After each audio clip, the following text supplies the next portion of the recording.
What is up, everybody? Welcome to a new game on the channel, Black Myth Wukong. I'm so excited to be playing this game. I've been wanting to play this game since it came out, and I just got some time this weekend to finally check it out. We're going to be jumping on into this. I don't really know what to expect. I haven't been spoiled on anything, maybe like 30 seconds of gameplay I've seen, so I'm really excited. Audio is probably going to be really bad at the start for how loud it is or how quiet it is, but we'll adjust as we go, try to get it right. But let's jump on into this. Another quick thing before we get going, guys, this is a little bit of an afterthought that I wanted to add. This is going to be a very thorough playthrough. We'll be reading everything, we'll be listening to all the dialogues. If you do not want something like that and you want someone that's just rushing through the game, this probably isn't the one for you, but if you want somebody that's going through everything, hop on in, it's going to be fun.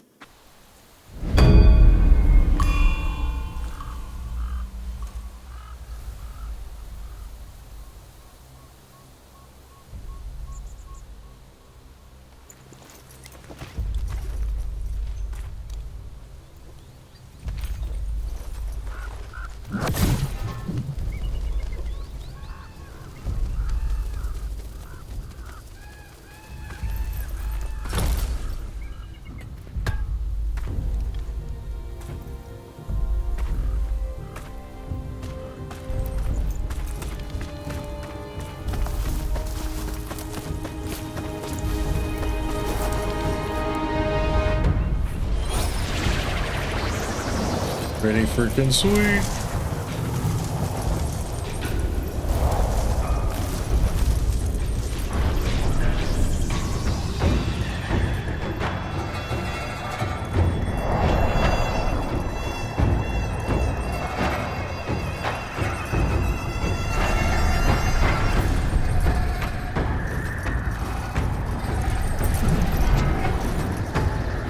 I definitely don't know who all of those like gods or whatever they might be are, so if you guys do know and want to point out in the comments, by all means go ahead. I'm not big on the lore for Chinese, I believe, Chinese lore or Chinese fables, so yeah, I'm completely fine with hearing some stuff.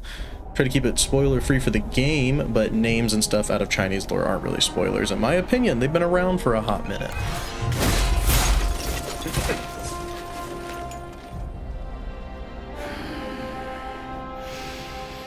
My master. Safe. The scriptures.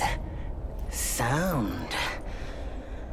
All I ever wanted was a life in my mountain, free from you and your so-called merits. Those high above don't trust me. I understand that. And they send you and those knuckleheads to threaten me. To obey and serve once more. I understand that too. But what I don't understand is... you bastards killing my kind! Dun dun dun.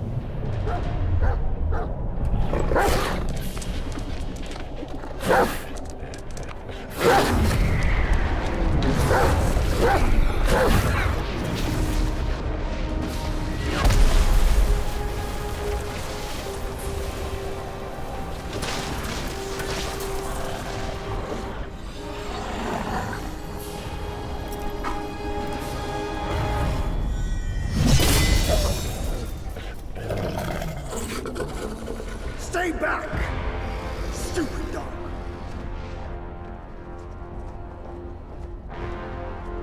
Mark this. He's not just any monkey. He's a monkey of merit. A monkey was made Buddha once. None other than me can challenge him to a duel. Look, monkey. I don't make a habit of fighting someone I've bested before. Here's my offer. If you lose, I'll take you to the Celestial Court. They will stay and level your mountain. But if I lose, I shall certainly take revenge, and they will level your mountain nonetheless. How tragic would that be, huh? You are one of the court. We don't need to resort to violence. How about you bend the knees, admit the wrongs, and we can put this behind us.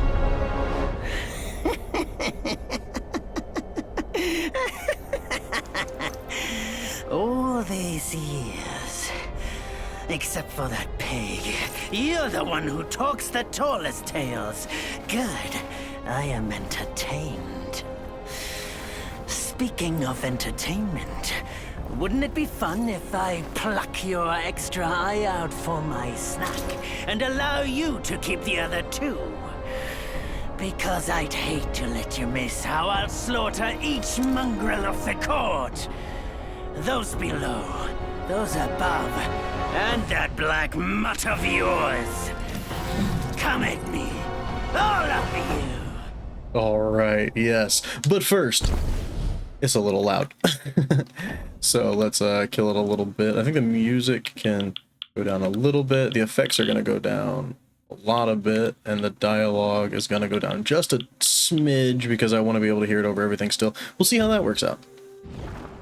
They gave you Lock on target. chances, Perfect. yet you Light attack. spurned each one. Such ingratitude.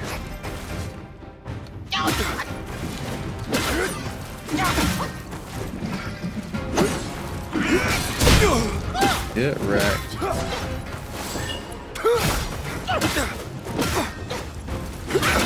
We'll see how this compares to games like, I think I did like a perfect or something? Oh, it's very hard to tell right here. Heavy attack. I held it, it glowed, and then I let it down. Also, looks like we're still spiking, unfortunately. Unfortunately. Let's go ahead and lower overall down a little bit then, see if that,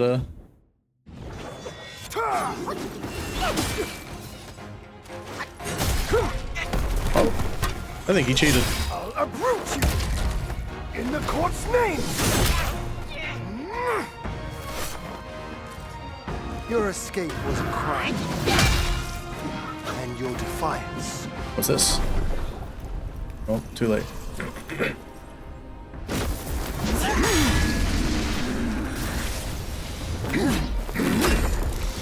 The victorious fighting Buddha. Have you any idea how many would give their everything for immortality? Immortality?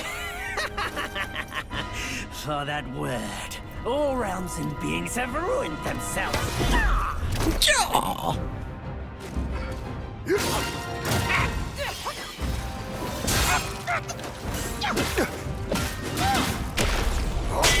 Oh, so we came like hard as a rock and like blocked him there. See what this one does? Immobilized him. And what's this one? Oh, there's a lot of us.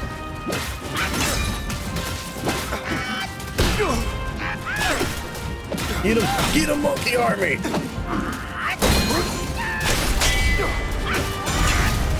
Not today, Satan. Not today.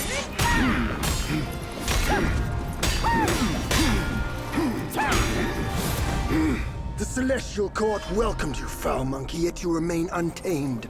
None shall save you now. Dear brother, your edge needs honing.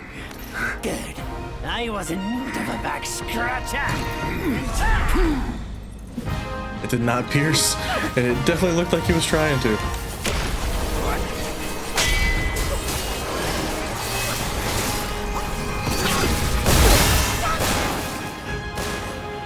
Can we mobilize him?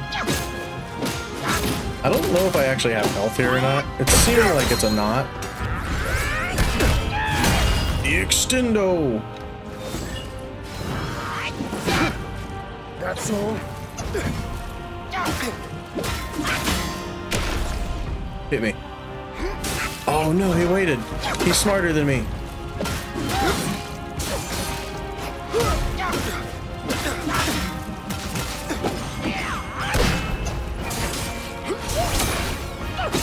Oh, that's unfortunate, Erlang. Poor guy. I don't think it's gonna let me win.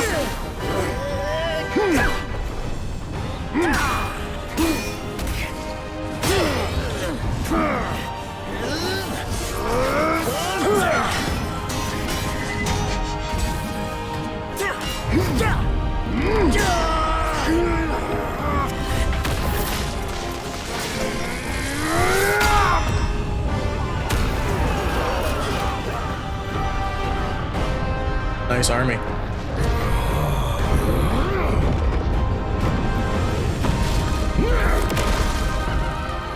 It's cheating.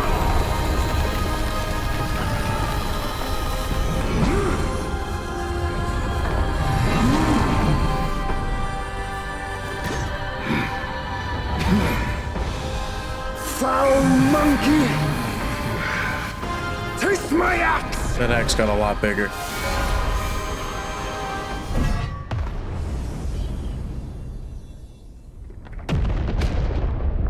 Was that my mountain? Was that my freaking mountain? What the heck? How Brat! dare You you? call that a duel? The glare up here is dazzling. Fight me in the woods if you have the guts. I become Burb? He becomes bigger Burb.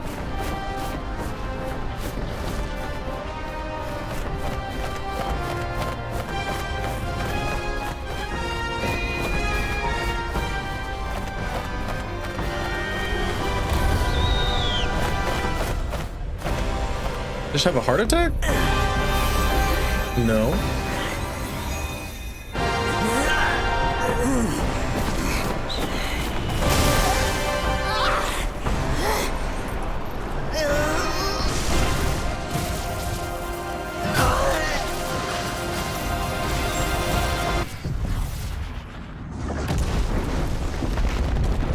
Well, that seemed unfair.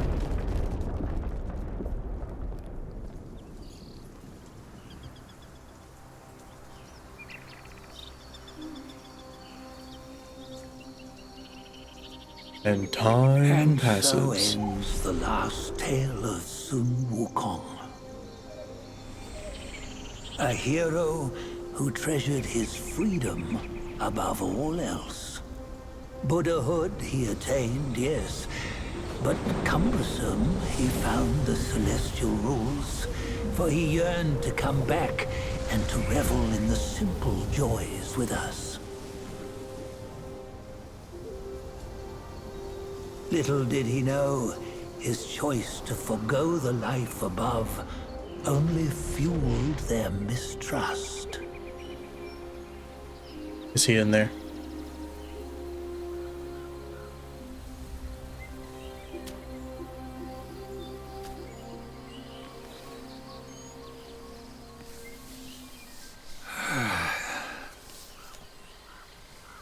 This stone has stood for countless days on the mountain.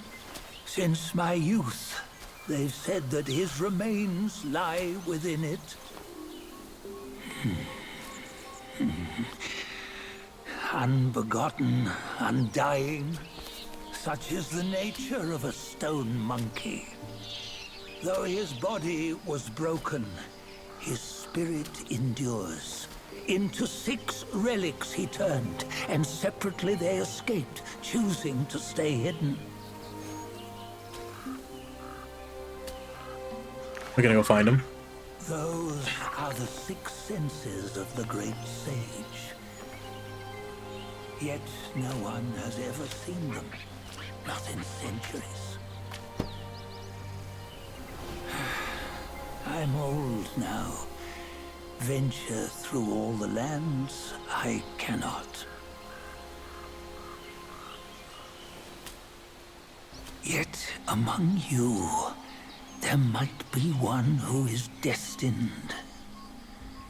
One that shall recover all his scattered relics. And upon the return of the relics to Mount Tuaguo, he may yet rise again. Again. Black Myth Wukong. It's the title of the game. Oh my goodness. So it's interesting. So his son Wukong is the one that we got taken down. Is there like a moon Wukong, a black Wukong? Who knows? I don't know. I know, like I said, I know nothing. Fill me in. First achievement get. I do chapter 1, Black Cloud, Red Fire. I do not know if we're going for 100% achievements in this game yet. I would like to, if the game is good enough for it. I think it is. If it hooks me, we'll go for it 100%. If not, we'll just play the game. But I hope it's good enough. I hope it hooks me. Bend the toe, life of human or for gold. Nowhere better than a home. We cheat death and ever grow. Huh?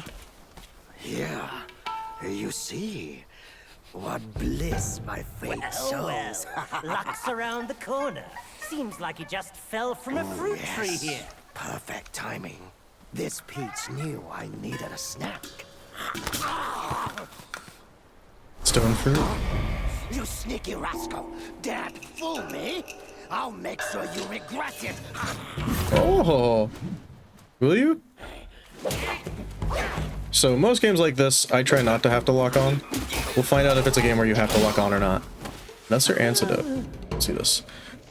So Wolf Scout, immaculate skills, the wolf's lone aim, no price too high, his heart of flame, yet wayward efforts brought no gain, a futile vision, all in vain. I love the art. Among the wolf Gaius, there was a young one, and ambitiously always seeking rapid progress on the path of Tao. However, he spent his time spent practicing was short, his skills remained shallow. He couldn't yet grasp the deeper techniques of his clan, leaving him impatient. Whoa, okay. One day during his routine patrol, he carried a cask of fine wine. As he passed the mountain gate, he encountered the gatekeeper, Bulgard, who had a weakness for liquor. Eager to learn, the young wolf shared the wine with Bulgard and seized the opportunity to inquire about secret techniques. Partaken in the wine, feeling compelled, Bulgard taught him a few tricks. Rejoicing, the young wolf hurried home to practice. 2 months passed, and having found little benefit in those teachings, he contemplated giving up. Recalling his previous success in bartering wine for knowledge, he retrieved a small golden statue and approached the snake patroller. Persuaded by gold, the greedy creature shared some techniques with him. Back at home, the young wolf practiced as instructed. Another month passed, yet his gains remained minimal. Undeterred, he repeated his tactics with other Guayas, exchanging valuables for teachings. Over time, he visited everyone in the mountain, amassing a repertoire of techniques, yet despite practicing one today and another the next, he made no progress. Eventually, a compassionate elder wolf offered guidance, yet the young wolf conversely started lecturing the kind old wolf with a strange mastery. Leaving him speechless from that point on, no one in the clan was willing to teach him. Yao Guais, it's a Guai, it's a Guai, that's what it is, it's a Guai, Yao Guai. The Yao gave it away. It's a Guai. Meager of wit, wrapped in white attire, in sludge they crawl, yet yearn for higher. Bent to power, king's favor they seek, where even lowly fowls may peek. A white-robed wolf guai patrolling the hills seized a sword from a traveler, jewel-studded in its scarab, its blade sharp and bright. Coveting it, he strapped the sword to his side, reveling in its splendor. Yet when it was time to give tribute, he hid it away. The other guys chided. Without offering such treasures to the king, how you earn his favor? Or do you fancy patrolling forever? The wolf guai scoffed. Such treasures do we cherish, the king barely notices. You offer scrap metal and dream of favor? You are fools. They dismissed his words, seeing them as mere excuses to shirk his duty. While they toiled on, the wolf guai indulged in peaches and drank whenever he could lay hands on them, keeping the very best for himself. The others knew his punishment would come and waited. One day, the Black Wind King held a lecture on Buddhism in the mountains, speaking of enlightenment and revival. His guardians spread paper talismans, and all were commanded to consume them before chanting the prayers. Hours later, the king inquired about their enlightenment. A pause fell. Then the white-robed wolf guai stood, and there emerged others one by one. The next day, a decree was issued to the guardians. The wolf guai was promoted to a minor captain, and all other guais, puzzled, whispered among themselves. How had the wolf guai not only escaped punishment, but found himself rewarded? He thought. No matter how many times you come around, you're still as mischievous as ever, eh? Alright, I want to up the volume of dialogue. Make sure we can hear that. Journal, yes, lesser Yao Guais, inventory, nothing going on, and some improvements. Nice, we'll wait on that.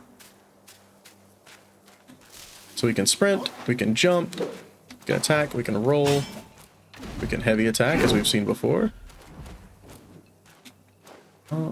I can drink whatever that was, I don't know what button it was, but I drank it. It's probably heal. Master said something.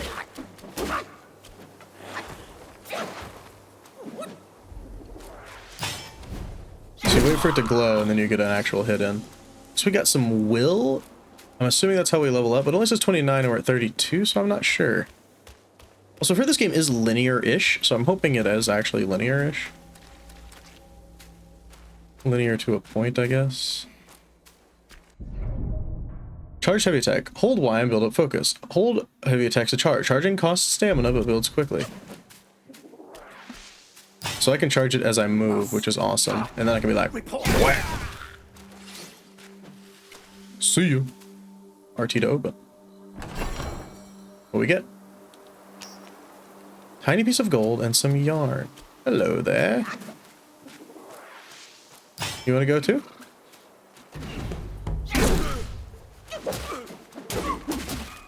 Looks like stun locking is a thing. New lesser Yagwai. Wolf stalwart. Neither sky cares nor earth will hold. By Liquor's laugh, bold spirits unfold. In drunken dreams, the cosmos wide. Wake with worries cast aside. Rare was the revelry for minor guise who patrolled the mountain paths, their delights not granted but taken in a human guise. Thieving sustenance from unsuspecting townsfolk, the charade proved fleeting, for the villagers grew wise to their deceit, and the guise, oft caught mid-bite, were met with the town's rugged justice, deterring their mischief.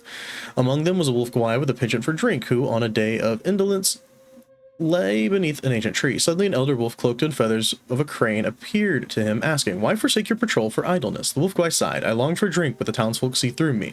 I'm left to quench my thirst only in my dreams." The elder chuckled as he whispered a secret. "Seek the shrine, conceal yourself behind the curtains, and the sacred spirit's liquor shall be yours to drink." Then with a shift of form he vanished. Wavering in doubt, the wolf guai transformed and hurried into the town shrine. There, veiled behind curtains, a sacred effigy stood, its origins unknown, the altar laden with delectable offerings and fine spirits. As advised, he nestled himself between the curtains, indulging in the liquor until his belches betrayed him to the gathering crowd in the shrine. Trapped between the curtains, the wolf guai listened as a voice rang out. "The wine jar I offered is empty. Our tributes were received." A chorus of prayers erupted, beseeching favor from the immortals. From that day forth, folks from miles around flocked to the shrine, affording the demon endless drink. But as days passed, the once delightful treat turned bitter, and those prayers, be them piteous or greedy, weighed heavily upon him with helplessness. One day, unable to endure the bitterness any longer, the wolf guai burst from behind the curtain, hoisting the jar and smashing it on the altar amidst the screams of onlookers. With a deafening crash, he suddenly awoke beneath the tree. No shrine, no incense, no crowd around. With a tired sigh, he took up his axe and set off to patrol the mountains once more. I don't like when it skips one, because it makes me feel like I somehow missed a fight. But, like, I don't see where I would have, unless this guy was supposed to be one and it just didn't give me one because I knocked him out so fast, which, you know, I mean, I guess could be possible. Let's hope not, right? Oh, look at that! Hey, you're lost, go this way. Is it gonna be like a shrine? Oh, what you waiting for? Pluck your hair and make an offer.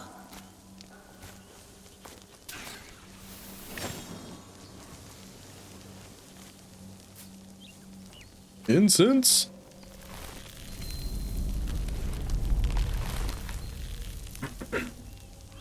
Hey, wait!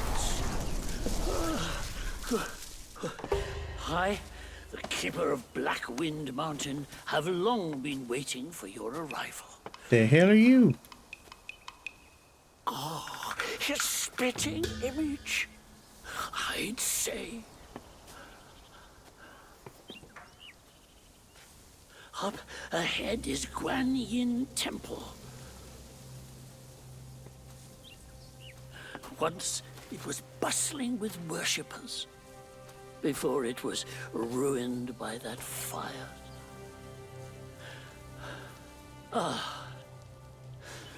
Then the temple was rebuilt. What good is it to rebuild a temple if the goodwill of men has been burnt to ashes?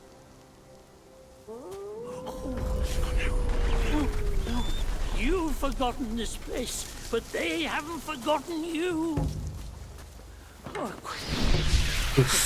That's a tough one. Good luck to you. Is it? Special items. Incense Trail Talisman. So what's this do?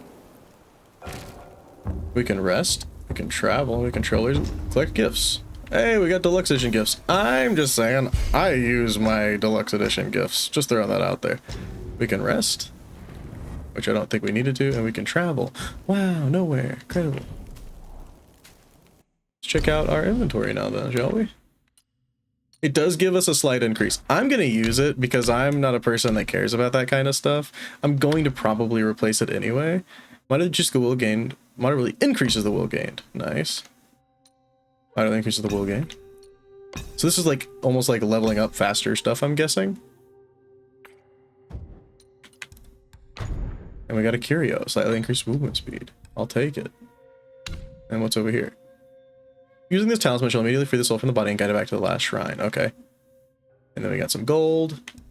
And some yarn. Yeah, I'm gonna use this stuff because, you know, I paid for it and I don't really mind. So yeah, we'll do that.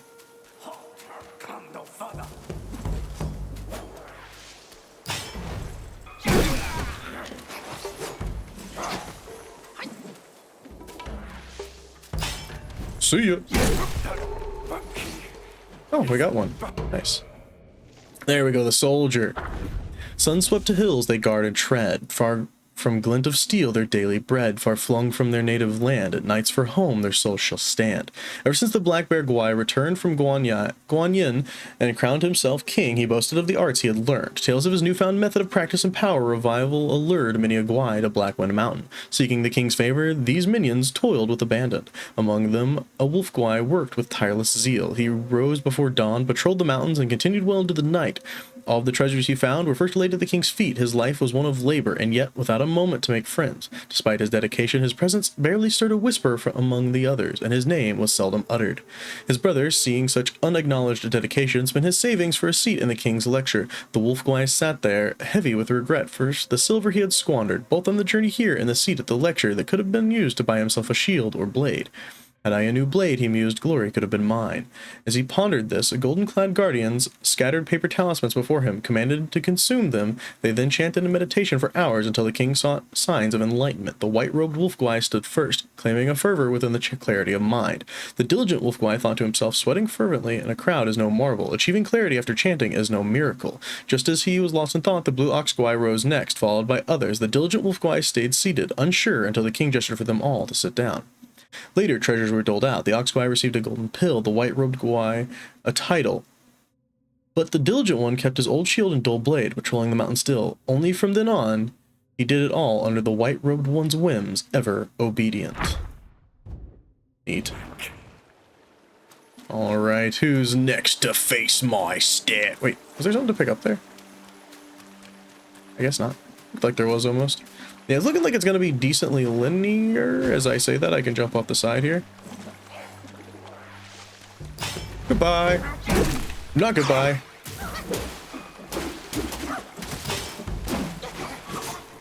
I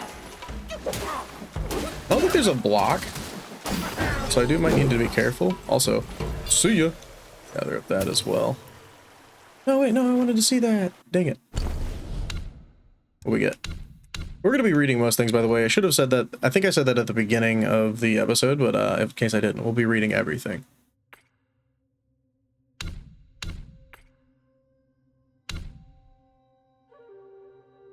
Portraits. The Crow Diviner. He knows the world's fate through divination, yet cannot secure his own salvation. In what he thought was a place of peace, fate's tangled threads never cease. It is said that the crow gathering in temples have listened to sutras and teachings every day, developed a spiritual nature, and could predict fortune and misfortune. Thus, some fortune tellers who call themselves crow diviners like to set up stalls in front of temples, using crows to pick fortune sticks for divination. They always lit sandalwood incense, which symbolizes the temple at their stalls, and claimed that their crows were spiritually enlightened ones from the temple. One such crow diviner had a crow he raised from a chick, which could communicate with him using specially made fortune sticks. Every day, he sent the crow to various parts of the city to observe people's lives. When the clients came to seek fortune, he would use the fortune sticks to inquire about information from the crows. He mixed this information with his own understanding of human affairs, weaving prophecies that were half true, which often managed to deceive. One day, an official came seeking a fortune, offering a large sum of money. The crow diviner told him that his official career would be prosperous and that he would reach a high position. Unexpectedly, the official not only failed to get promoted that year, but was demoted instead. Enraged, the official brought his household servants to demand an explanation. The crow diviner used the information gathered by the crows to explain that the official had not spent enough money on temple renovation, which magically convinced him. The official, deeply believing in his abilities, even introduced the crow diviner to his colleagues. The Crow Diviner amassed a considerable fortune through this, but he knew too many secrets of the officials and feared for his life. He decided to change his career. One day he attempted to drive all the crows away, but they refused to leave. The Crow Diviner tried various means to get rid of them, but the crows, unable to endure his mistreats any longer, attacked and pecked him to death. Afterward, the crows transformed into human forms, donned the attire of fortune tellers, and continued telling fortunes around the temple, deceiving people as the Crow Diviner had done. You get what you give. So I jump down here. And there's this green thing. And I want it. Just some will? Okay. I think will is experience, but I'm not 100% sure. Also, I think the levels are going to be... The episodes are going to be roughly 30 minutes. So I think that means I'm going to call it here for this one, guys. Thanks so much for hanging out with me. I will see you all in the next one. Peace.